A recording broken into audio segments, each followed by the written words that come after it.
Think about the last chocolate bar you ate for a second. Now here's something most people have absolutely no idea about.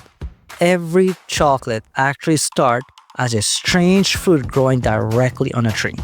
Yeah, I'm serious. It's called cacao. And from this one fruit comes every piece of chocolate in the entire world. And while most of it ends up as a normal chocolate bar, this time it was going to be used for something way bigger. This is going to be a video of the largest chocolate bar ever made. I'll tell you what worries me. Yeah, what's that? No power, no AC. Yeah. If this starts to melt, It's over. So it all starts on cacao farm, where these pods grow straight out of the tree's trunk and branches, which already looks kind of wild. Inside each pod are dozens of seeds covered in a sweet white pulp, and every pod is picked by hand. No machines, no shortcuts.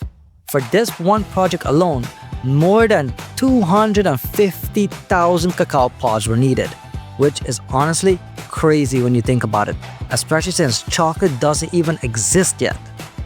Once the pods are open, the seeds are taken out and piled together to ferment. And this is where things really change. Fermentation is actually what creates chocolate flavor. Without it, chocolate would taste bitter, flat, and pretty disappointing. Now, after fermentation, the beans are laid out under the sun to dry. And here's the cool part. Even before the chocolate is made, the beans already start to smell like chocolate. you can smell their They smell a little bit. fermentation. Yeah, like a little bit like yeasty sourdough bread. Exactly. Now, once they're fully dried, the shells are cracked open to reveal cacao nibs, which are basically the heart of the chocolate. When these nibs are ground together, they release natural cocoa butter and slowly turn into a thick liquid called chocolate liqueur. And no, there's no alcohol involved. It's just chocolate in its purest form. From there, the liquid chocolate goes into the factory, where it's carefully heated and cooled in a process called tempering. This is what gives the chocolate a shiny look and that clean snap when you break it. The chocolate is then poured into molds, gently shaken to remove air bubbles and cooled until solid, which is how millions of chocolate bars are made every single day. But these bars weren't going to the stores. This is where things get interesting. Instead of going to the stores, they were brought together for a world record attempt. To make that possible, more than 11 tons of chocolate were moved into a massive climate control warehouse because even a small increase in temperature could melt the chocolate and ruin everything instantly. Inside this warehouse, thousands of bars were laid side by side across the floor, slowly forming this huge grid. Then, warm melted chocolate was piped between them, basically acting like a glue, turning all those separate bars into one giant slab. As the hours went by, things started to get intense. Power outage threatened the air conditioning. The temperature began creeping up.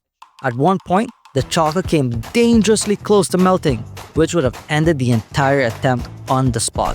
Now been 18 minutes with no power. Starting to freak out, guys. It went from bad to worse. Well, at this point, guys, it's been over 30 minutes with no power. So we're gonna get back to work in the dark because otherwise this is never gonna get finished. Derek? The temperature's 75 right now. If it gets above 80, the chocolate's gonna start to melt. And if we get to 80 degrees, video's done. No record.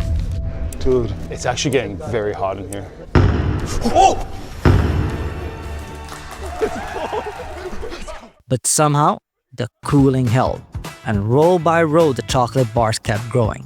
After more than 12 hours of non-stop work, it stretched across over 400 square meters, about the size of a full basketball court. Now we get the final bar. The final bar weighs the same as 2 fully grown elephants and contained the equivalent of 183,000 regular chocolate bars. Once everything was finished, Guinness World Record officials measured every section. And not long after that, it was official. A brand new world record for the largest chocolate bar ever made. A new Guinness World Record title. None of this chocolate will go to waste. We're gonna break this whole chocolate bar up and give it to kids all across Ecuador. Wait. I literally just realized we never tried it. So from a strange fruit growing on a tree to the biggest chocolate bar the world has ever seen.